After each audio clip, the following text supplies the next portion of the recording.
한국지방행정연구원이 고품질의 연구 성과를 국민 여러분 가까이 전합니다. 행복한 지방행정 보이는 연구.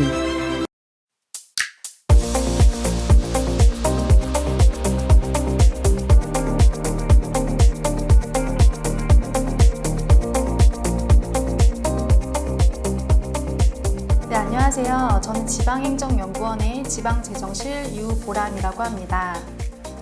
네, 안녕하세요. 한국지방행정연구원 지방재정실장을 맡고 있는 신두섭입니다. 네, 오늘은 고향사랑 기부 제도에 대해서 알아볼 텐데요. 실제로 저희 연구원에서 2019년도에 고향사랑 기부금이 어느 용도로 사용이 됐으면 좋겠느냐라고는 질문을 했을 때 건강이나 의료복지 분야에 대해서 이 비용이 사용됐으면 좋겠다. 이거는 약간 다른 사람을 돕고자 하는 마음이 충분히 반영이 된 내용이라고 보는데요. 그래서 기부금이 지금 건강이나 의료 분야, 복지 분야에도 사용이 될 수 있는 것으로 알고 있는데 이 외에 또 다른 사용 용도로 어떤 것들이 가능한지 간략히 설명 부탁드립니다. 예, 법 11조에 보면요, 제2항, 제3호에 4가지 사용 용도를 규정을 해놓고 있는데요. 첫 번째가 사회적 취약계층의 지원 및 청소년 육성과 보호가 한 가지 있고요. 두 번째는 지역 주민의 문화예술 복원의 증진, 이 두 번째고요. 세 번째는 지역 공동체 활성화 부분인데 시민 참여라든지 자원봉사 이런 활동들을 통해서 지역 공동체를 좀 더 활성화해 보자 라는 측면에서 세 번째 용도가 있고요. 그리고 이제 조금 맨 마지막 거는 상당히 포괄적으로 좀 열어둔 부분이 있는데 그 밖에 주민의 복리 증진에 필요한 사업의 추진 이렇게 명시가 되어 있어요. 그래서 1, 2, 3번에 그러한 사용처도 있지만 지역 주민의 복리 증진이라면 상당 부분 오픈해서 쓸 수 있는 형태로 되어 있습니다. 그래서 이런 부분들은 이 법에서 규정해 놓은 부분에서 크게 벗어나지만 않으면 단체장이 지역사회에서 우선순위를 두고 좀 다양하게 쓸 수 있지 않을까라는 생각을 하고요. 이제 건강, 의료, 복지 이런 것들은 1차적으로 인간다운 삶을 살기 위해서도 기본적으로 해결해야 될 부분이 아닐까라는 생각을 하고 있고요. 그래서 지방자치단체들이 어려운 재정 상황에서 이런 기부금 재원을 가지고 1차적으로 필요한 그런 건강, 의료, 복지 쪽에서 충분히 지원이 가능하다면 좀 더 나은 삶을 위해서 상당히 중요한 그런 재원으로 쓸 수 있지 않을까 이런 생각을 하고 있습니다. 네. 현재 지자체에서 굉장히 어려워하는 부분이 많이 있지만 그 중에 하나가 홍보에 대한 부분인데요.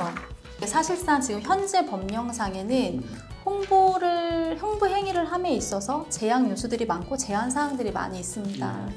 근데 이런 부분을 약간 보완해야 될 것 같은데 그런 보완책들로 어떤 것들이 있는지 한번 이야기해 주시기 바랍니다. 네, 일부 지자체나 담당자 입장에서는 좀 더 많은 사람들한테 이 제도를 알리기 위해서라도 홍보를 다양한 방법을 통해서 하고자 하는 욕구들이 분명히 있습니다. 근데 이제 일본 사례에서도 과도한 그런 경쟁이 부작용을 낳았기 때문에 그런 선례를 통해서 우리나라에서도 그러한 과열 경쟁을 좀 막아보자라는 측면에서 홍보에 대한 제한을 둔 거를 볼 수가 있고요. 모금 방법에 대해서도 이제 광고 매체를 통해서 할 수 있긴 하나 이 광고 매체라는 게 정부 기관 및 공공법인 등의 광고 시행에 관한 법률 여기서 이제 명시된 그런 홍보 매체를 사용하게끔 되어 있어요. 근데 여기서 이제 한 가지가 지자체가 이런 매체를 통해서 홍보를 하긴 하되 적극적인 권유나 독려를 할 수 없게끔 되어 있어요. 그래서 지자체 입장에서는 이 적극적이라는 게 어디까지냐라는 그 범위를 놓고도 상당히 좀 혼란스러워하는 것을 볼 수가 있습니다. 불특정 다수를 위한 그런 홍보는 괜찮은데 어느 특정인을 위한 홍보는 불허하고 있다라고 생각을 하시면 쉽게 이해를 할 수 있을 것 같아요. 그래서 가장 그 사례로 많이 드는 게 동창회, 동문회, 향후회 이것은 어떤 특정인들이 모여 있는 상황이거든요. 그럼 이 사람들한테 홍보를 하게 되면 불특정 다수는 아닌 거거든요. 그래서 이런 식으로 우리가 이제 법에 대한 해석상 약간 좀 애매한 부분도 없잖아 있으나 다 같이 선의의 경쟁을 한다는 측면에서는 좀 더 넓게 생각하면 어느 누구나 쉽게 이 제도를 이해할 수 있게끔 홍보한다라는 측면에서 불특정 다수를 전제로 놓고 해석을 한다면 조금 더 우리가 이 법률에 대한 이해를 쉽게 할 수 있지 않을까 이런 생각을 하고 있습니다. 네. 되게 어려운 것 같습니다. 네. 불특정 다수 범위가. 네, 그래서 일본 같은 경우도 이것 때문에 이제 불특정 다수 어느 특정인을 타겟으로 해서 홍보를 하게 되면 반대급부를 생각을 하고 홍보를 한 것처럼 느껴지거든요. 그래서 일본에서 사실은 초기에 이런 것 때문에 기업은 또 못하게 해놨었어요. 기부를 못하게 아예 막아놨었는데 나중에 이제 기업도 할 수 있게끔 열어두긴 했습니다. 그래서 우리도 사실 초기에 이제 그런 부분들 고려해서 가능한 한 좀 그런 법에서 위법한 그런 홍보나 아니면 모금은 이루어지지 않도록 좀 주의할 필요가 있을 것 같습니다. 우리나라도 현재는 개인만 되는 거죠? 네, 우리나라 지금 개인만 할 수 있는 거예요. 네. 감사합니다. 그리고 이 홍보에 대한 문제 외에도 이제 실질적으로 운영을 하기 위해서는 각종 위원회를 지자체에서 구성을 해야 하는 것으로 알고 있는데 위원회를 구성하는 것에 있어서도 상당한 어려움을 겪고 있다고 알고 있습니다. 그래서 이런 위원회를 구성할 때 조금 이렇게 조언해 주실 수 있는 그런 내용이 있으실까요? 위원회는 크게 세 가지가 있을 것 같아요. 일단은 답례품을 선정하는 것. 이제 여러 형태의 답례품이 있을 것 같은데 예를 들면 우리는 우리 지역에 답례품으로 할 수 있는 게 뭐가 있을까? 예를 들면 감을 하자, 배를 하자, 소고기를 하자, 돼지고기를 하자 이런 식으로 해서 다양한 품목들 중에 어떤 품목을 할 건지에 대해서 1차적으로 답례품 선정위원회를 결성을 하게 되는데요. 일본의 사례입니다. 그래서 예를 들면 뭐 배를 선정을 했다면 그러면 누가 공급할 건데 라고 해서 이제 공급자에 대한 선정이 또 필요하거든요. 그래서 일본 같은 경우는 사실 답례품 선정위원회와 답례품 공급체에 대한 선정위원회가 별도로 되어 있어요. 근데 우리는 이원화가 되어 있지 않고 답례품 선정위원회에서 공급업체까지 같이 선정을 할 수 있게끔 하는 것이 이제 우리나라와 일본의 좀 차이이고요. 또 하나가 이제 이렇게 기부금을 받은 이후에 기부금이 모아지면 이게 이제 기금으로 형성이 되는데 기금을 어떻게 쓸지에 대한 기금 운영과 관련된 부분이 있어요. 그래서 기금 운영과 관련된 위원회가 또 필요합니다. 그래서 일본은 3개의 운영회가 있지만 우리 이제 결국은 2개의 위원회가 있는 거고요. 그래서 역시 위원회 구성 멤버들 몇 명까지 구성을 하고 이런 것들은 시행령에서는 지자체에 조례 위임을 해놓고 있어요. 그래서 지금 조례를 입법 예고한 과정들인데 지자체 입장에서는 근데 지자체의 특수성, 형편 이런 거에 따라서 위원회 구성 멤버 수도 달라질 수 있다고 봅니다. 광역 단위에서 뭐 10명 전후 또 시군 단위에서 뭐 5-6명 정도 이거는 정해진 건 없어요. 답은 없기 때문에 지자체의 이제 형편상 자율적으로 정하게 될 텐데 저는 이제 이 구성에 있어서 조금 고민이 필요하다라는 생각을 하는 게 공정성 시비에 휘말릴 수 있습니다.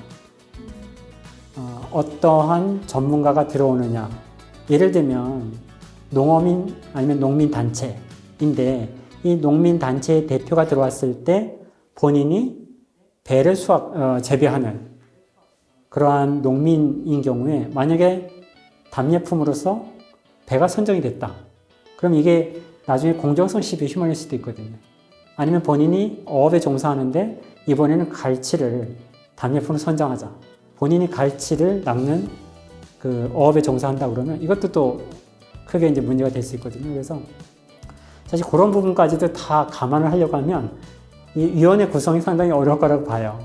그리고 또 전문가도 일부 좀 필요할 겁니다. 이쪽 분야에 대한 전문가도 필요하고 또 해당 지방자치단체의 이쪽 부서의 당연직들도 또 들어가야 될 것 같고요. 그래서 정답은 없을 거라고 생각을 합니다만 저는 가장 중요한 것은 위원회 구성에 있어서는 공정성 시비에 휘말리지 않는 것, 그 다음에 객관성을 가지는 것, 투명한 것, 이런 세 가지 요소가 좀 어느 정도 반영이 돼서 위원회도 구성이 되고 또 나중에 공급업체 선정도 하고 아마 기금 운영에는 대부분 또 별도로 위원회가 구성이 될 텐데 그런 세 가지 요소들을 좀 감안을 해서 운영이 돼야 될 것 같고 특히 이제 기금 운영위원회 같은 경우에는 사용처와 관련된 부분이기 때문에 기존에 해당 지자체에서 하고 있는 사업들과 유사종복이 좀 없게 하고 혹시 기존의 사업들과 연계해서 할 수만 있다면 또 시너지 효과를 낼 수 있는 사업이라면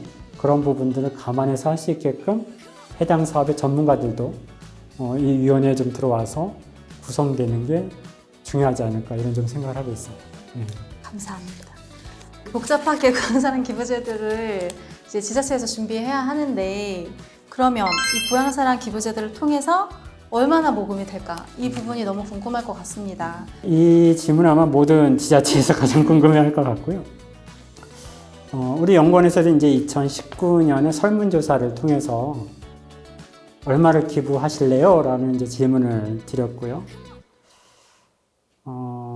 그 지불 의사액을 물어봤더니 10만 원이 채 미치질 않았어요. 99,146원. 이제 거의 한 10만 원대이고요. 그러면 추계를 해야 되는데 추계하는 방법은 이제 크게 세 가지로 좀 대표적으로 볼 수 있는데 기부를 할 수 있는 그러니까 경제 활동을 하는 그런 인구가 대부분 이제 19세에서 65세 이 대상 인구들을 봤을 때 3,400만 거의 한 3,500만 정도 되고요. 그 다음에 이제 납세자, 실질적으로 근로소득을 하는 분들일 텐데, 이제 이 근로소득과 그 다음에 개인 사업을 하거나 이래서 실질적으로 세금을 납부하는 사람들이 나중에 세액공제를 받을 수 있잖아요. 그래서 이제 이 납세자를 기준으로 했을 때는 1,700만 명. 이제 소득세 납세자만 기준으로 했을 때는 한 700만 명 정도 돼요. 그래서 이 세 가지 모집단을 기준으로 했을 때 3조 4천억, 그리고 1조 7천억, 그리고 6,800억. 그래서 한 세 그룹에서는 이 정도의 이제 그 기부금을 모금할 거로 예측이 됩니다. 생각만 해도 기분이 좋은 답변이신 것 같고 꼭 고향사랑 기부제가 성공적으로 도입되고 안착이 되어서 지금 실장님이 말씀하신 대로 각 지역의 지방 세수 확충 효과가 충만하기를 기대합니다.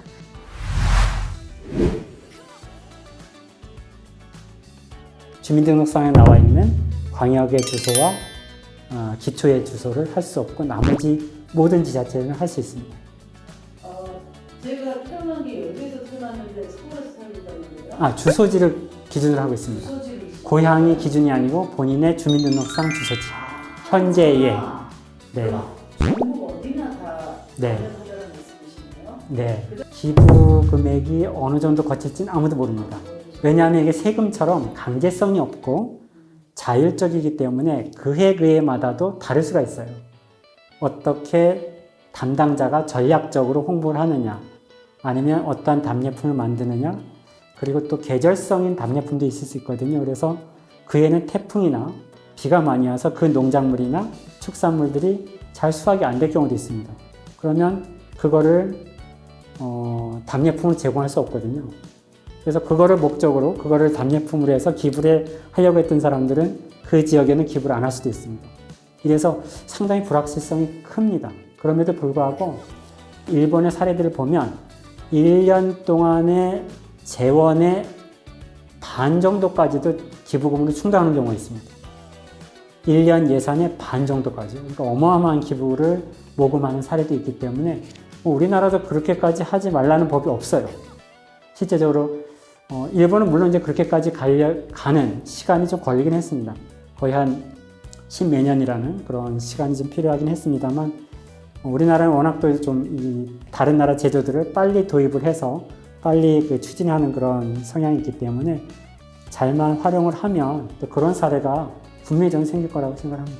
오늘 좋은 말씀 해주셔서 너무 감사드립니다, 실장님. 이 박사님 기부하실 거죠? 아, 그럼요. 네, 이상으로 고향사랑 기부제에 대해서 알아보았고 좋은 말씀 해주신 신윤섭 실장님께 감사의 말씀드립니다. 네, 고맙습니다. 한국지방행정연구원이 함께 더 나은 내일을 만들어 가겠습니다.